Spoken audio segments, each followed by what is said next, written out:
श्री सद्गुरु महाराज की जय। श्री सद्गुरु महाराज की जय। श्री सद्गुरु महाराज की जय। प्रातः स्मरणीय अनंत श्री विभूषित पूज्यपाद संत सद्गुरु महर्षि में ही परमहंस जी महाराज का यह प्रवचन पूर्णिया जिला अंतर्गत 59वां अखिल भारतीय संत मत सत्संग का वार्षिक विशेषाधिवेशन कुर्सेला कटिहार में दिनांक 26/12/1967 ईस्वी को सत्संग के अपराह्न काल में हुआ था। बंदो गुरुपद कंज कृपा सिंधु नर रूप हरि महामोहतम पुंज जासु बचन रवि कर निकर। धर्मानुरागनी प्यारी जनता, इस समय मैं ईश्वर भक्ति के बारे में कहूँगा। ईश्वर भक्ति के बारे में जानने के लिए ईश्वर स्वरूप का ज्ञान चाहिए। इंद्रियों से नहीं, चेतन आत्मा से ईश्वर स्वरूप का ज्ञान होगा। ईश्वर का स्वरूप वही है जो चेतन आत्मा से पहचानने में आता है। चेतन आत्मा को यह ज्ञान प्रत्यक्ष हो जाता है। ईश्वर भक्ति में यही विशेष बात है। भक्त ईश्वर का दर्शन अवश्य चाहता है। सर्व इच्छाओं को तिलांजलि देकर ईश्वर का दर्शन वह चाहता है।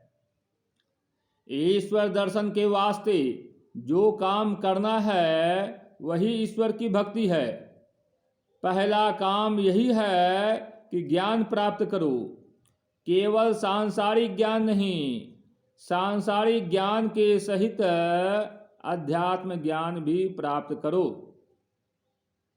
अध्यात्म ज्ञान के बिना ईश्वर स्वरूप का ज्ञान नहीं होता। यह ठीक है कि ईश्वर अव्यक्त है। अव्यक्त में मन लगाया जा सकता है। किस तरह? इस पर एक कथा सुनिए। महाभारत का युद्ध समाप्त हो चुका था। राजा युधिष्ठिर बहुत रोता था। वह कहता था कि मैंने युद्ध करके बहुत बड़ा पाप किया। इस युद्ध में बूढ़े बच्चे सब मारे गए, आपस में लड़कर ठूंठ हो गए। इसलिए अब हमें जंगल में जाकर तप करना चाहिए। भगवान श्री कृष्ण तथा व्यासदेव जी ने बहुत समझाया, लेकिन युधिष्ठिर जी को बोध नहीं होता था। तब व्यासदेव जी ने सोचा कि इसका मन दूसरी ओर लगाना चाहिए। व्यासदेव जी ने कहा, तुम अश्वमेध यज्ञ करो। युधिष्ठिर ने कहा, हमारे पास धन कहाँ? धन तो सब युद्ध में समाप्त हो गए।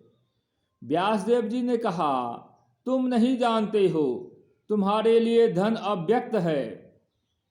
राजा मरुत ने यज्ञ किया था, उसमें उन्होंने इतना दान किया था कि लोग ले जा नहीं सके। तब उस धन को उन लोगों ने पहाड़ में गाड़ दिया। उस धन को मैं जानता हूँ। युधिष्ठिर को उस धन के पाने का अनुष्ठान और रास्ता बतला दिया गया। उसने उस धन को प्राप्त किया। पहले युधिष्ठिर के लिए वह धन अव्यक्त था। व्यासदेव जी के वचन पर विश्वास कर धन को प्राप्त किया। अव्यक्त परमात्मा में भी मन ऐसे ही लगाया जाता है। संत इसको जानते हैं। ईश्वर स्वरूप जो अव्यक्त है वह भक्ति से व्यक्त होता है। जब तक सद्ग्रंथों तथा संतों में विश्वास नहीं किया जाएगा तब तक धर्म को कोई नहीं जान सकता। विश्वास ऐसा कि कभी हिले डोले नहीं, वह ईश्वर का स्वरूप रूपी धन अभी अव्यक्त है जो भक्ति से व्यक्त हो जाएगा। इससे यह निचोड़ निकलता है कि इंद्रिय और शरीर से ईश्वर का प्रत्यक्ष ज्ञान नहीं हो सकता। अपने को जड़ विहीन करके केवल ही चेतन रहे, तब अव्यक्त हो जाएगा कि यह ईश्वर है। यदि भक्ति का फल परम मोक्ष चाहते हो तो यही काम करो। पहले तो अपने को और अपने शरीर को भिन्न भिन्न करके जानना मुश्किल होता है। बहुत लोग कहते हैं कि हम तो जड़ से विहीन ही हैं, हमको तो स्वरूप का ज्ञान प्राप्त ही है। उनसे मैं कहता हूं कि हे ज्ञानवान पुरुष, आपको ज्ञान प्राप्त ही है तो आपको भूख और प्यास क्यों लगती है? यहाँ तक कि पेशाब और पैखाना भी लगता है। ऐसे ज्ञान से कोई लाभ नहीं। खाली मन ही मन खीर बनाकर खा लेना कहाँ तक यथार्थ है? अंधेरी रात में बैठकर केवल चिराग की बात करने से प्रकाश होगा? तेल तुल पावक पूट भरी धरी, बने न दिया प्रकाशत। कहत बनाय दीप की बातें, कैसे हो तम नासत। संत सूरदास जी। इसीलिए यत्न करना होगा। इंद्रियों के ज्ञान से चेतन आत्मा का निजी ज्ञान भिन्न है। सुस्त बनने से व साधन विहीन होकर रहने से निजी लाभ नहीं होगा। जैसा संत लोग बताते हैं वैसा करो। संतों ने जो रास्ता बताया है वह व्यक्त ही व्यक्त है। साधक पहले स्थूल व्यक्त को जानता है, तब सूक्ष्म व्यक्त को जानता है। संत के कहे अनुसार यत्न करो तो जो सूक्ष्म अव्यक्त है वह व्यक्त हो जाएगा। सबसे पहला अव्यक्त जो पुरुषोत्तम है वह भी व्यक्त हो जाएगा। वह चेतन आत्मा को व्यक्त होगा। जड़ विहीन चेतन आत्मा का जो ज्ञान होगा, उसी ज्ञान की दशा में ईश्वर का दर्शन होगा। गोस्वामी तुलसीदास जी केवल मोटी भक्ति में नहीं थे। विनय पत्रिका में है, यही ते मैं हरि ज्ञान गमायो, परिहरि हृदय कमल रघुनाथ ही बाहर फिरत बिकल भय धायो। सूरदास जी ने भी कहा, अपनों को आपुन ही में पायो, शब्द ही शब्द भयो उजियारो, सतगुरु भेद बतायो। अब बताइए कि नानक साहब और कबीर साहब इनसे आगे की बात कहे हैं क्या? इतना फर्क जरूर है कि सगुण भक्ति के बारे में गोस्वामी तुलसीदास जी तथा सूरदास जी ने विशेष जरूर कहा और निर्गुण के बारे में कम। सब संत बराबर हैं। कोई कोई कबीर साहब को निर्गुण वाला मानते हैं। क्या वे गुरु को मानते थे कि नहीं? गुरु का रूप सगुण ही हुआ।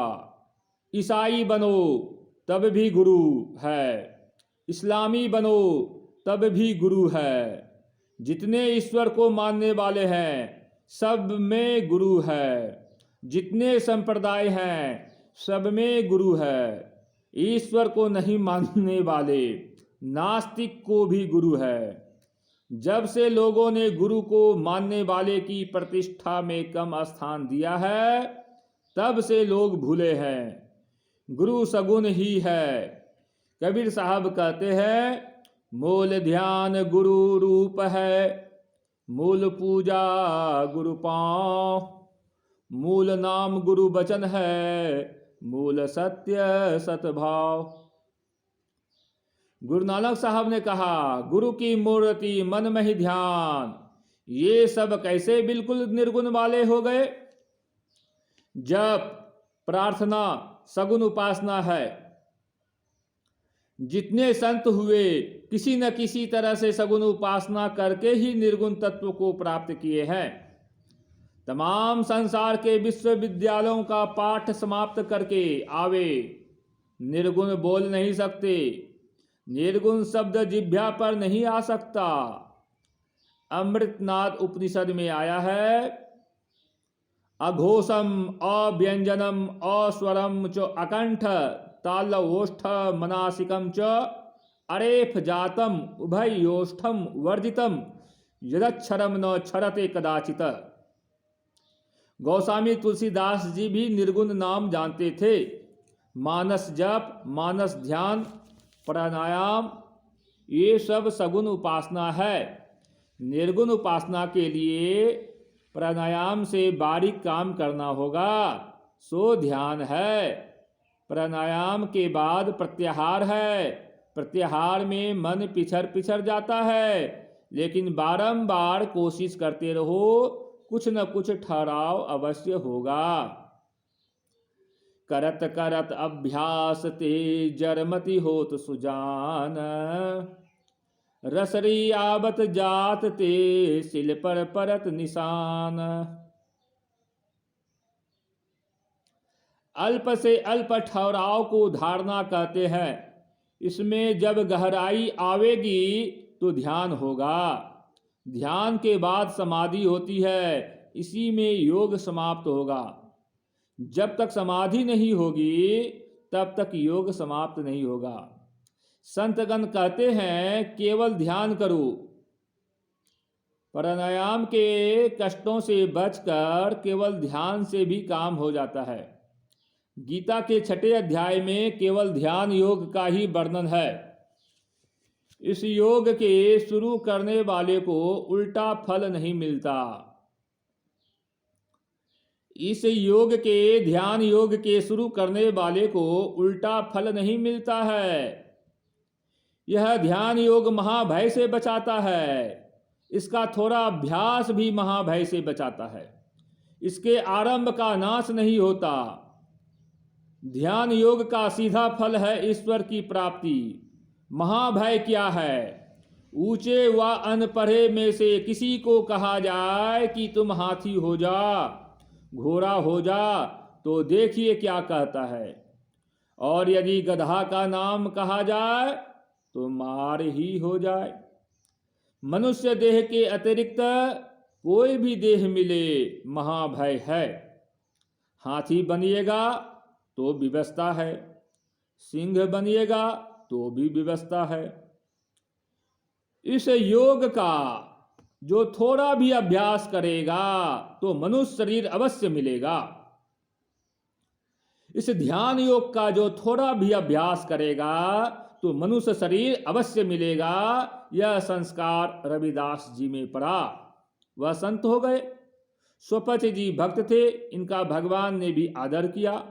स्वपच जी के भोजन करने पर ही युधिष्ठिर जी का यज्ञ सफल हुआ। जब वे भोजन कर रहे थे तो द्रौपदी के मन में हुआ कि आखिर है तो डोम ही न। स्वपच जी ने खाना छोड़ दिया। जब युधिष्ठिर ने आग्रह किया तो उन्होंने कहा अब हम खाएंगे तो डोम वाला भोजन होगा। पूछिए रानी से।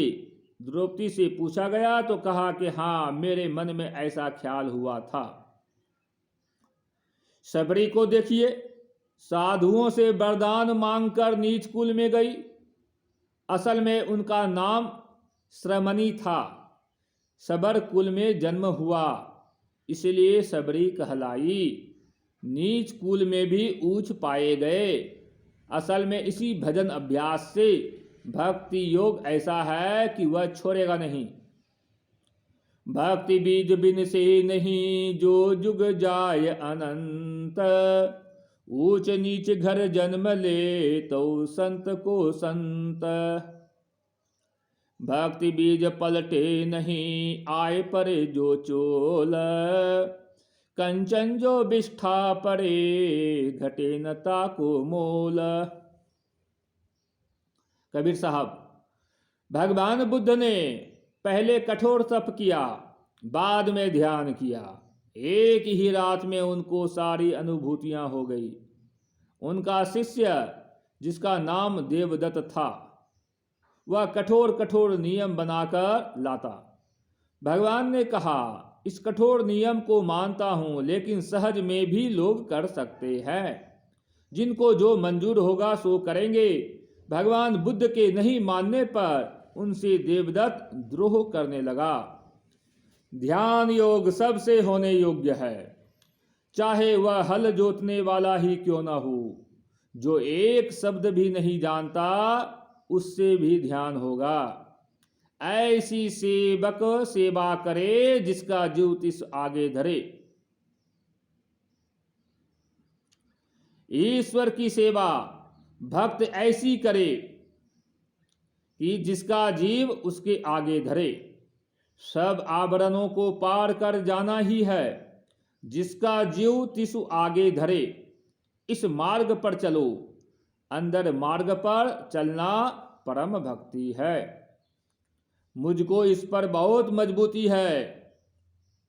इस पर मुझसे कोई जितना बात करना चाहे करूंगा। मार्ग कहते हैं रास्ता को। आप अपने शरीर में हैं, ईश्वर भी आपके शरीर ही में है। आपको अपने शरीर के अंदर ही चलना है। अंतर मार्ग पर चलने वाला जीवात्मा है, प्राप्तव्य परमात्मा है। जहाँ जो बैठा रहता है वहीं से मार्ग आरंभ होता है।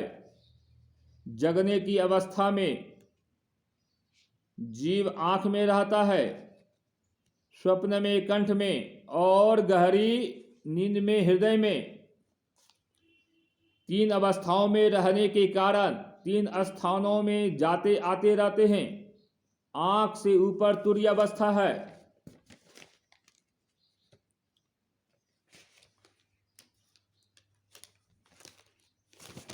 बाहर का देखना छोड़ दो तो अंधकार में हो।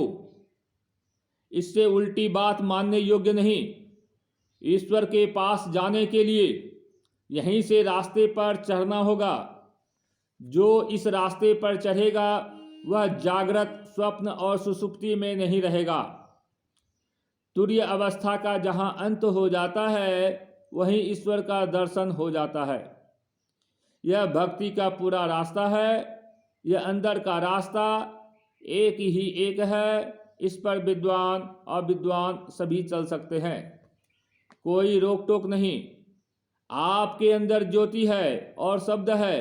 जैसे गंगा में कोई तैरता है तो उसका पथ जल ही होता है, इसी तरह जो ज्योति में जाता है उसका ज्योति पथ है और ज्योति ही आधार है। ज्योति से जब शब्द में जाता है तो शब्द ही पथ होता है और शब्द ही आधार होता है। ज्योति पकड़ते हुए ज्योति को पार कर जाते हैं और शब्द को पकड़ते हुए शब्द को पार कर जाते हैं। सभी मनुष्यों को चाहिए कि इस पवित्र चीज को लेने के लिए बाहरी चीज कुछ नहीं ले। यह पवित्र काम है। जिसके हृदय में पवित्रता नहीं है वह इस काम को नहीं कर सकता। हृदय पवित्र रखने के वास्ते झूठ नहीं बोलो, चोरी मत करो, नशा न खाओ, न पियो, हिंसा मत करो, हिंसा के सिलसिले में मांस मछली मत खाओ, व्यभिचार मत करो। झूठ नहीं बोलोगे तो संसार के दुख से छूट जाओगे। धन कमाओ लेकिन शुद्धता पूर्वक कमाओ।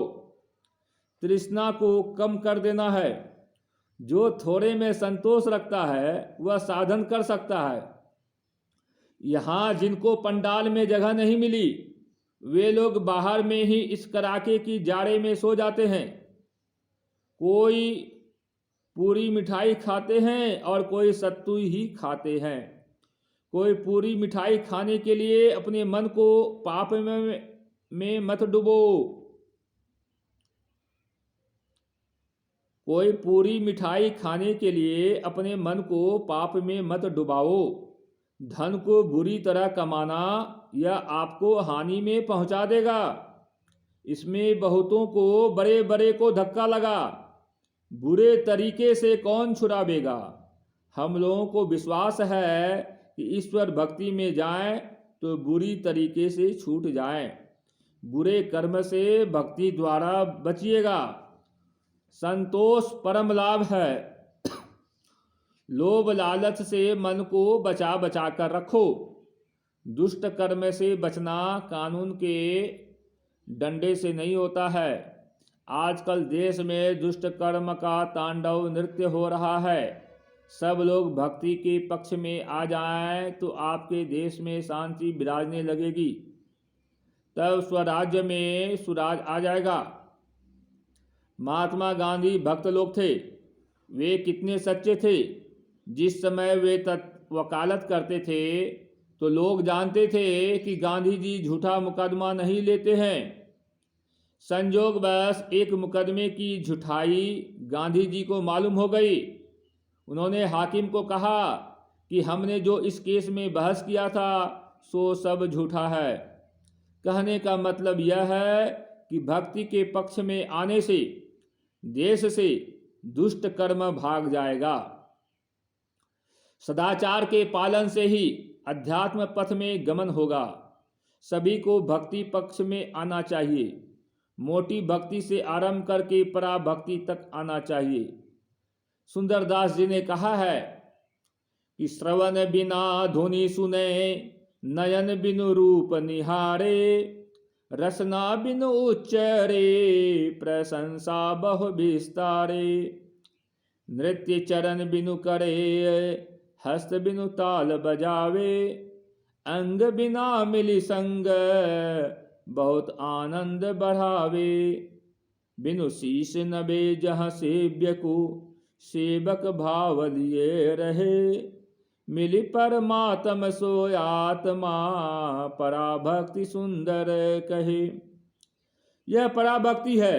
इसी भक्ति के बारे में संत लोग कह गए हैं। इसी का इस सत्संग के द्वारा प्रचार होता है। वेद में खोजिए, वहां भी दृष्टि योग और सबद साधन है।